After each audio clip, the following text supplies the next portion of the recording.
Hello friends, जय हिंद। स्वागत है आपका अपने YouTube channel GK GS education में। साथियों, इस वीडियो में 10 महत्वपूर्ण प्रश्न हैं। 10 महत्वपूर्ण प्रश्न जीके का है जो कि आपके आने वाले एग्ज़ाम में बहुत ही ज़्यादा हेल्पफुल होगा आपके लिए, ठीक है। और साथियों, इस वीडियो को अपने कम से कम एक दोस्त के पास ज़रूर शेयर कर देना और चैनल पर नए हैं तो चैनल को सब्सक्राइब कर लीजिएगा और कमेंट बॉक्स में ज़रूर बताना कि आप इन 10 प्रश्न में से कितने प्रश्न का आंसर किए हुए हैं, ठीक है। तो इसका आंसर आप लोग हमें कमेंट बॉक्स में ज़रूर बताना कि 10 में से कितने प्रश्न का आपने आंसर किया है।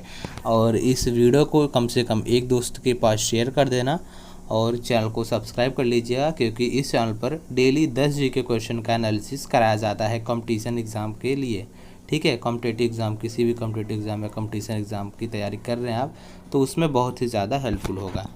चलिए वीडियो को शुरू करते हैं साथियों, बिना किसी देरी का। पहला प्रश्न है, किसने कहा था कि तुम मुझे खून दो मैं तुम्हें आज़ादी दूंगा? ऑप्शन आपके सामने है। पहला ऑप्शन है चंद्रशेखर आज़ाद, दूसरा है भगत सिंह, तीसरा है महात्मा गांधी और चौथा है सुभाष चंद्र बोस। तो जो इसका सही जवाब है साथियों वह है ऑप्शन नंबर चौथा, सुभाष चंद्र बोस, ठीक है। ऑप्शन नंबर चौथा सही हो जाएगा। सुभाष चंद्र बोस जी ने कहा था कि तुम मुझे खून दो मैं तुम्हें आज़ादी दूंगा, ठीक है। अगला सवाल है, कोणार्क मंदिर का निर्माण किसने करवाया था? यह मोस्ट इम्पॉर्टेंट प्रश्न है, नोट कर लीजिएगा इसको। कोणार्क मंदिर का निर्माण किसने करवाया था? ऑप्शन आपके सामने है। पहला कुतुबुद्दीन ऐबक, दूसरा बिल्सन, तीसरा है नरसिंह देव प्रथम और चौथा है अरविंद घोष। तो बता दूं साथियों, इसका सही जवाब है नरसिंह देव प्रथम, ठीक है। नरसिंह देव प्रथम, ऑप्शन नंबर तीसरा सही हो जाएगा। कोणार्क मंदिर का निर्माण नरसिंह देव प्रथम ने करवाया था। अगला सवाल है, महाराणा प्रताप के घोड़े का क्या नाम था? इसका आंसर तो सभी लोगों को पता होगा, जिन जिनको पता है कमेंट बॉक्स में ज़रूर बताएं, ठीक है। तो ऑप्शन है पहला चेतन, दूसरा चेतक, तीसरा चिट्ठी और चौथा है चेतु। तो इसका जवाब तो पता ही है साथियों, ऑप्शन नंबर दूसरा चेतक। महाराणा प्रताप के घोड़े का नाम चेतक है। यह बहुत ही चर्चामयी विषय है, ठीक है, यह तो बहुत लोग जानते हैं। अगला सवाल है, रोलेट एक्ट कब पारित किया गया था? यह भी मोस्ट इम्पॉर्टेंट प्रश्न है, इसे नोट कर लीजिए। रोलेट एक्ट कब पारित किया गया था? ऑप्शन आपके सामने है। 1915 में, दूसरा है 1916 और तीसरा ऑप्शन है 1918, चौथा ऑप्शन है 1919। तो बता दें साथियों, इसका सही जवाब है ऑप्शन नंबर चौथा, 1919। याद रखना, मोस्ट इम्पॉर्टेंट प्रश्न है। रोलेट एक्ट कब पारित किया गया? सन 1919 में, ठीक है। यह एसएससी जीडी में भी पूछा जा सकता है, किसी भी कॉम्पिटिटिव एग्जाम की तैयारी कर रहे हैं तो उसमें ज़रूर पूछा जाएगा, ठीक है।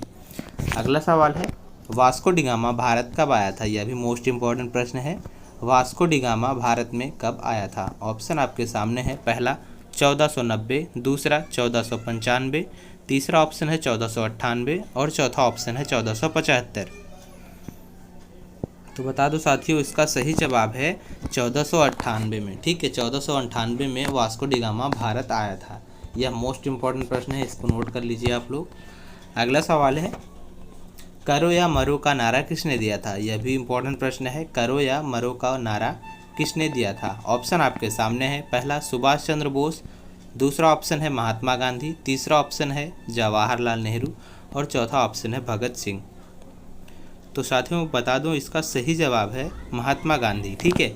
करो या मरो का नारा महात्मा गांधी जी ने दिया था, याद रखना। अगला सवाल है साथियों, चैनल को सब्सक्राइब ज़रूर कर लीजिएगा। उम्मीद है कि आप चैनल को सब्सक्राइब ज़रूर किए होंगे और कम से कम एक शेयर तो ज़रूर करना। अगला सवाल है, स्वतंत्र भारत का प्रथम गवर्नर जनरल कौन था? यह भी मोस्ट इम्पॉर्टेंट प्रश्न है, इसको नोट कर लीजिएगा। स्वतंत्र भारत का प्रथम गवर्नर जनरल कौन था? पहला ऑप्शन है लॉर्ड रिपन, दूसरा ऑप्शन है लॉर्ड कर्जन, तीसरा ऑप्शन है लॉर्ड रिपन और चौथा ऑप्शन है लॉर्ड माउंटबेटन। तो इसका सही जवाब है साथियों लॉर्ड माउंटबेटन। यह कई बार एसएससी जीडी में भी पूछा जा चुका है, कंपटीशन एग्जाम में तो आएगा ही आएगा, पता ही है, वही है कंपटीशन एग्जाम। अगला सवाल है, गौतम बुद्ध को ज्ञान की प्राप्ति कहाँ हुई थी? गौतम बुद्ध को ज्ञान की प्राप्ति कहाँ हुई थी? यह भी मोस्ट इम्पोर्टेंट प्रश्न है। पहला ऑप्शन है सारनाथ, दूसरा बोध गया है, तीसरा ऑप्शन है सासाराम और चौथा ऑप्शन है श्रीवास्ती।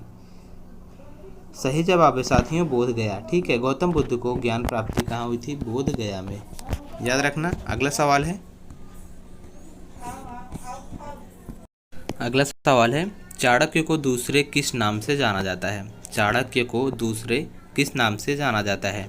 ऑप्शन है पहला चंद्रगुप्त मौर्य, दूसरा विष्णुगुप्त, तीसरा कुमारगुप्त और चौथा है घनानंद। सही जवाब है साथियों विष्णुगुप्त। चाणक्य को दूसरे किस नाम से जाना जाता है? विष्णुगुप्त के नाम से जाना जाता है। यह मोस्ट इंपॉर्टेंट प्रश्न है, इसको नोट कर लीजिएगा। मोस्ट इंपॉर्टेंट प्रश्न है, इसको नोट कर लीजिएगा आप लोग। चाणक्य को दूसरे किस नाम से जानते हैं? विष्णुगुप्त। ठीक है, अगला सवाल है, अंतिम मुगल शासक कौन था? अंतिम मुगल शासक कौन था? यह भी मोस्ट इंपॉर्टेंट प्रश्न है। ऑप्शन है पहला इल्तुतमिश, दूसरा बहादुर शाह है, तीसरा ऑप्शन है बाबर और चौथा ऑप्शन है कुतुबुद्दीन ऐबक। तो साथियों बता दूं इसका सही जवाब है बहादुर शाह। ठीक है, अंतिम मुगल शासक कौन था? बहादुर शाह अंतिम मुगल शासक थे। ठीक है साथियों, उम्मीद है कि आपको वीडियो पसंद आया होगी। वीडियो पसंद आए हो तो एक लाइक ज़रूर कर देना और चैनल को सब्सक्राइब और कम से कम एक दोस्त के पास शेयर ज़रूर करना। ठीक है, और इस चैनल पर इसी तरीके से डेली 10 क्वेश्चन का एनालिसिस करने को आपको ज़रूर मिलेगा। मिलते हैं नेक्स्ट वीडियो में, तब तक के लिए जय हिंद जय भारत।